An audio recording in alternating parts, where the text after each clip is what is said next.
अगं परवा आजीची कसम परेड आहे, मी जाणार आहे. माझी इच्छा आहे तू पण यावंस.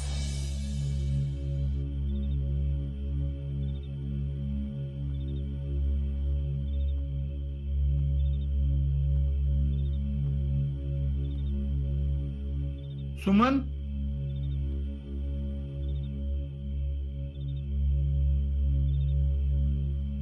थांब शीतल, मला तुझ्या संग बोलायचंय. काय झालं नाना? काय हो नाना? सगळ्यांना बोलव. का? काय झालं? मला शीतलशी बोलायचंय आणि ते सगळ्यांनी ऐकावं असं मला वाटतंय. अहो बोलव सगळ्यांना. बर.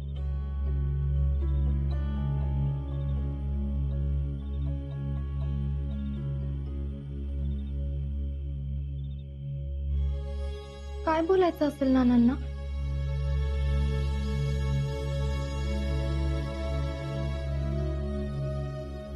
नाना, काय झालं?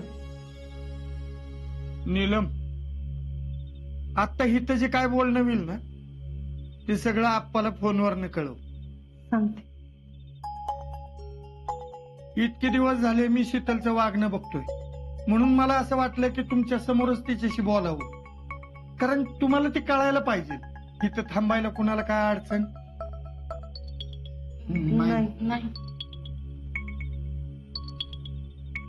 2-1 महिन्यापासून आपल्या या हसऱ्या खेळत्या घराला कुणाची नजर लागली काय कळत नाही.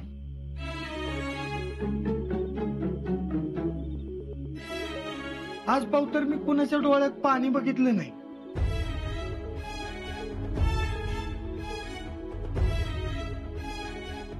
आज प्रत्येक जण सगळं काही ठीक आहे असं एकमेकाला जरी भासवत असला तरी आतनं कुठनं तरी हादरलेला आहे.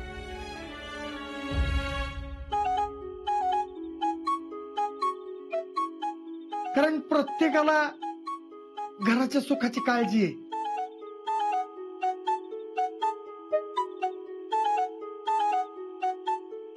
आणि हे सगळं त्या दिवशीच्या शीतलच्या वागण्यानं घडतंय. शीतल, आम्ही तुला लहानपणापासून लाडात वाढवली, कधी काय कमी पडू दिलं नाही. पण म्हणून प्रत्येक गोष्ट आम्ही तुला दिलीच असं बी नाही. लहानपणी हट्टानं तू आजारपणात आईस्क्रीम खायला मागायची, पण आम्ही तुला समजावून सांगून दुसरं काहीतरी द्यायचो. का? अगं तुझी आम्हाला काळजी असायची म्हणून. आणि आता सुद्धा तुझी काळजी आहे म्हणून आम्ही हा निर्णय घेतला. पण तू हट्टालाच पेटलीस. आम्ही तुला समजून सांगण्याचा प्रयत्न करतोय पण तू काहीच ऐकायला तयार नाहीस.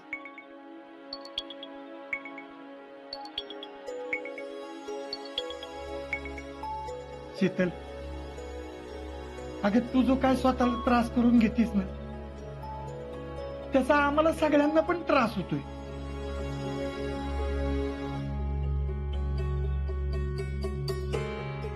आम्हाला नेहमी असं वाटायचं की आमची मुलगी आमचं ऐकल, तिला आमचा निर्णय पटेल, ती आमच्या शब्दाबाहेर नसेल. आम्ही तुझे सगळे हट्ट पुरवायचो. कारण 40 पिढ्यानंतर आपल्या घरात जन्मलेली पहिली पोरगी आहेस तू. तुझ्या रूपाने घरात लक्ष्मी आली.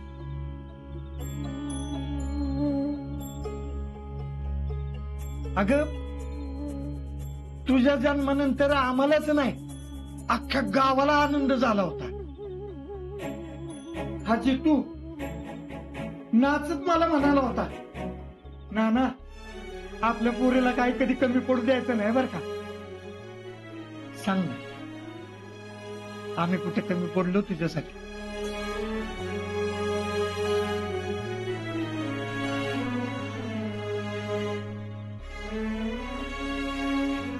नाही ना. आजवर आम्ही तुला काय कमी पडू दिलं नाही आणि ह्या पुढे बी तुला काय कमी पडू नये असंच आम्हाला वाटत होतं. म्हणून आम्ही तुझ्यासाठी एक चांगला मुलगा निवडला, हर्षवर्धन. अगं त्याच्या घरी सगळं चांगलं आहे, तुला तिथं काय बी कमी पडणार नाही. तुला कसला त्रास बी होणार नाही. सगळं नीट बघितलं होतं आम्ही. शिवाय तुला कुठे लांब पाठवल्यावर आम्हाला राहवणार नाही म्हणून आम्ही बाह्याचा विचार केला. अगं आम्ही तुझा विचार करून तुला विचारून एखादा निर्णय घेतला जो तुझ्यासाठी चांगला होता, तरी बी तू असं केलं. समजा गावासमोर लग्नाला नकार दिला. नाही नाही, मलाही लग्न मान्य नाही. जरा बी विचार केला नाहीस की पुढे काय होईल. गावात आता काय चर्चा चालू आहे माहिती? नाही. नाना सगळ्यांना काय करावं काय करू नये हे सांगतात, पण त्यांना त्यांच्या मुलीलाच समजून घेता आलं नाही. नाना संस्कार करायला कमी पडले. खरंच शीतल, आम्ही तुला समजून घेतलं नाही का?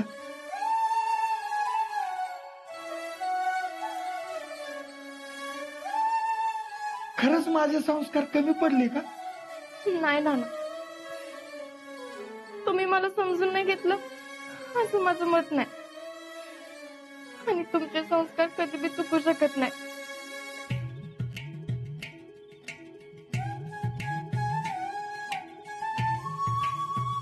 लोकांना काय वाटतं याच्याशी माझं काय घेणं देणं नाही. अगं मला पण लोकांच्या मताशी घेणं देणं नाही, पण माझ्या मुलीनं तिच्या मनातली भावना मला सांगितली नाही याच मला जास्त दुःख आहे. नाना, मी सांगणारच होते, पण सगळं एवढं अचानक घडलं की मला काय कळलंच नाही. आणि मला खरंच असं वाटलं की तुम्ही माझं लग्न आजच्या संग ठरवताय.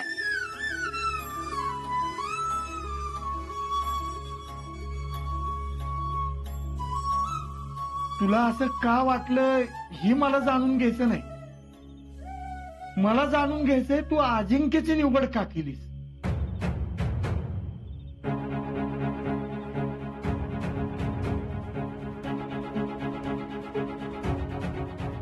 अहो तुम्ही तिला काय विचारताय आणि ती काय सांगणार आहे? तू गप बस. तुम्ही सगळेच कुणी काय बोलणार नाही.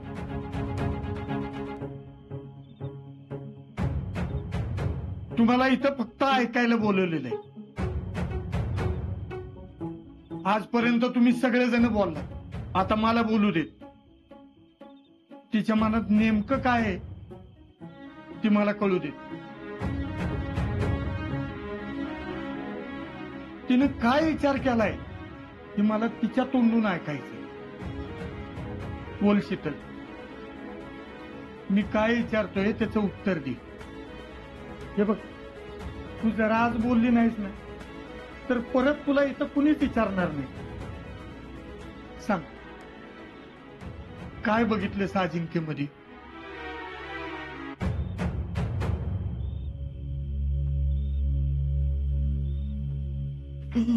नाना, आधी माझं आणि अजिंक्यचं अजिबात पटायचं नाही. अगदी उंदरा मांजरागत भांडणं व्हायची आमची. हे लय होते आजा, हे माहिती लय होतंय. लय मस्ती लागायत करू नको. तू मस्ती लालत करू नको. ए का बस, हे जा, हल हे निघ. जा, चल हल. अरे बाबा गप्प बसा की बाबा. पार्टी नॉनव्हेजचीच होणार, वेज. कळतं का? नॉनव्हेज मी वेज म्हणलं ना. घरी जाऊन खाता जा. तू जा, चल. लय होते आजा. हे माहिती लय होते. चल घरी जाऊन दारा काढायचे. हे तर तुम्हाला बी माहिती.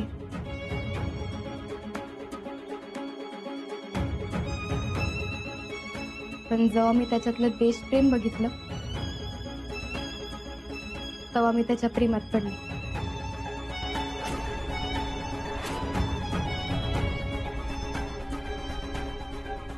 काय घडलं, कसं घडलं मला नाही माहित, पण मी त्याच्या प्रेमात पडले. त्याच्या देशप्रेमाच्या प्रेमात पडले.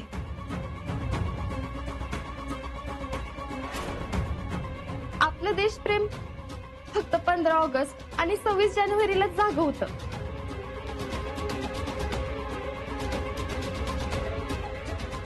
पण आजातलं देशप्रेम मी प्रत्येक क्षणी त्याच्या डोळ्यात बघितले.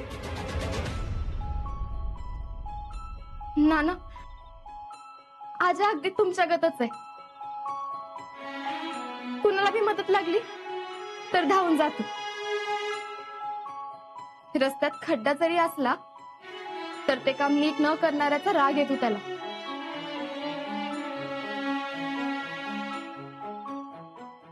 कुणी कुठल्या कामासाठी 4 पैसे मागितलं किंवा दिलं तर त्याला तो देशद्रोही वाटतो. कुणी बी त्याच्या प्रेमात पडल असा आहे अजिंक्य.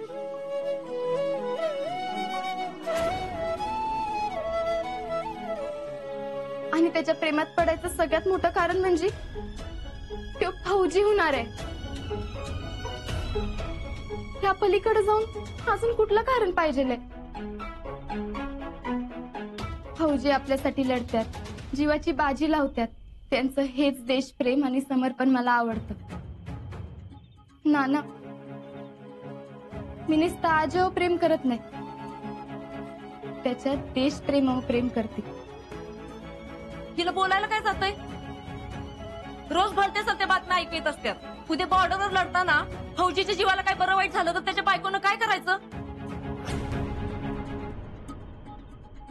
त्यांच्यावर काय येळ येते हिला काय माहिती? हिच्या बाबतीत असं काय झालं तर? सगळं माहितीये मला. गेल्या वर्षभरात जेवढे जवान शहीद झाले ना त्यापेक्षा जास्त कुठल्या तरी आजारपणात किंवा अपघातात मरण पावलेले आहेत. आई, अपघातात आलेलं मरण हे नुसतं मरणच असते, पण देशासाठी शहीद झालेल्या जवानांचं मरण हे वीर मरण असते.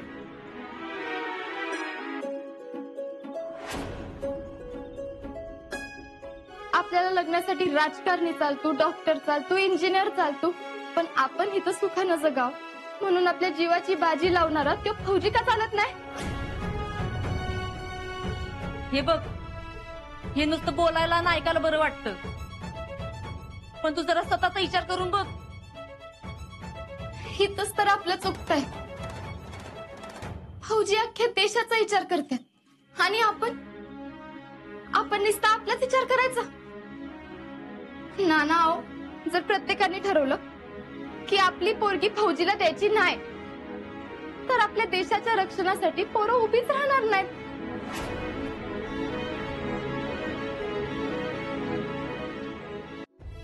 जिजाऊनी जर विचार केला असता की शिवबा घडवायचा नाही तर शिवबा झालाच नसता.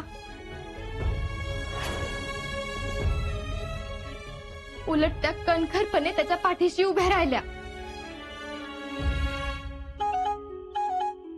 स्वराज्याचा राजा नसताना पण तारा राणीनं स्वतः स्वराज्य सांभाळलं. फौजी होणं एवढं सोपं नसतंय. हे बघ, फौजी होणं सोपं नसतं हे आम्हाला पण माहितीये, पण फौजीची बायको होणं लई अवघड असतंय. अवघड तर आहे पण अशक्य नाही ना. तुमच्यासारख्या सगळ्यांनीच जर असा विचार केला तर फौजींना पोरी कोण देणार?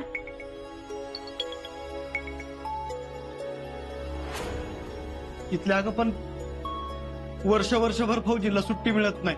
बायकोपासून तिकडं लांब राहायला लागतं आणि इकडं सगळा संसार त्याच्या एकट्या बायकोने करायचा.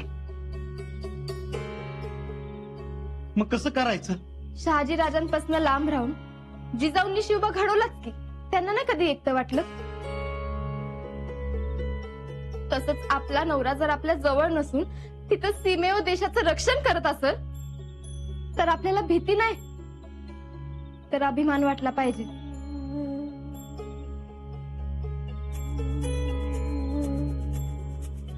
सगळ्यांना असं वाटतं की शिवाजी तर जन्मावा, पण आपल्या नाही, शेजारच्या घरी. आपल्या घरी शिवाजी नको.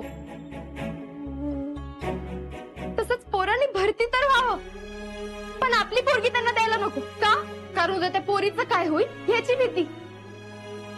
पण कितीतरी फौजी सन्मानानं छातीवर मेडल घेऊन रिटायर होत्यात आणि नवीन फौजी तयार करायला सज्ज होत्यात. मी जन्म कुणाच्या पोटी घ्यावा हा अधिकार तर नव्हता मला. शासन करावं ह्यो बी अधिकार नाही का मला?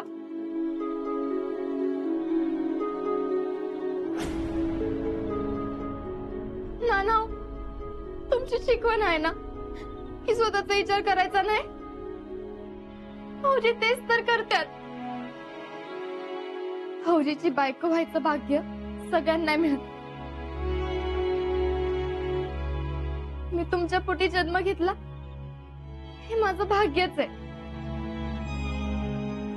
पण जर माझं आजा संग लग्न झालं ना तर माझ्या एवढी भाग्यवान पोरगी या जगात दुसरी कोणी नसेल. मला आजा संगच लग्न करायचंय. पण तुमच्या परवानगी शिवाय नाही. तुमची मान खाली जाईल असं मी काय वागली बी नव्हते आणि वागणार पण नाही.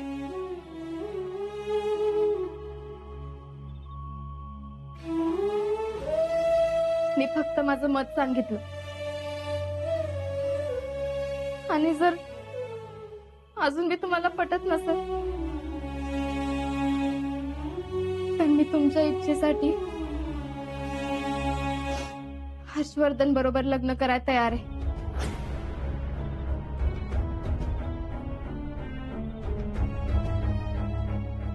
ती वेळ तुझ्यावर कधीच येणार नाही. अजिंक्य बरोबर लग्न करायला माझी परवानगी आहे तुला.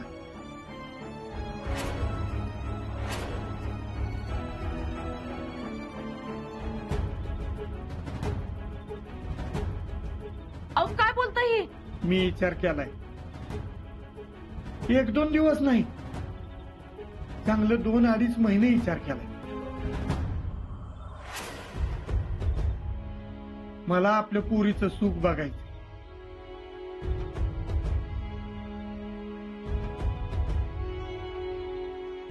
शीतल, अगं मला हे जर आधी माहिती असतं तर मी तुझ्या मनाविरुद्ध वागलोच नसतो.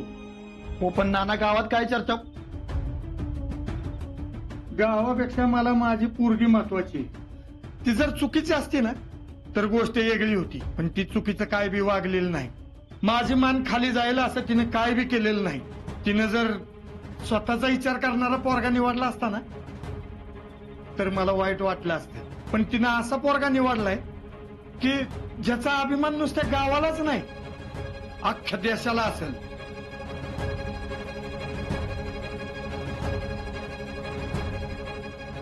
शीतल, अगं आमच्यामुळं तुला त्रास झाला. माफ कर आम्हाला सगळ्यांना.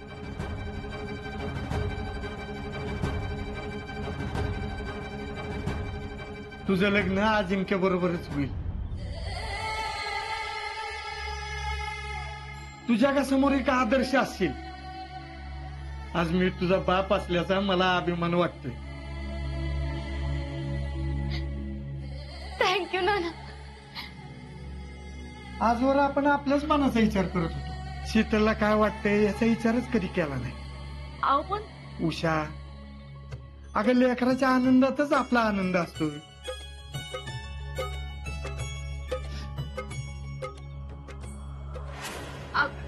अक्का, नाना मी अजून एक गोष्ट मागितली तर द्याल? बोल ना. उद्या अजिंक्यची कसम परड आहे. ते उद्या फौजी म्हणून शपथ घेणार आहे. ती शपथ घेताना मला अजिंक्यला बघायचंय. पण तुमची परवानगी असेल ना तरच मी जाणार. माझी परवानगी आहे.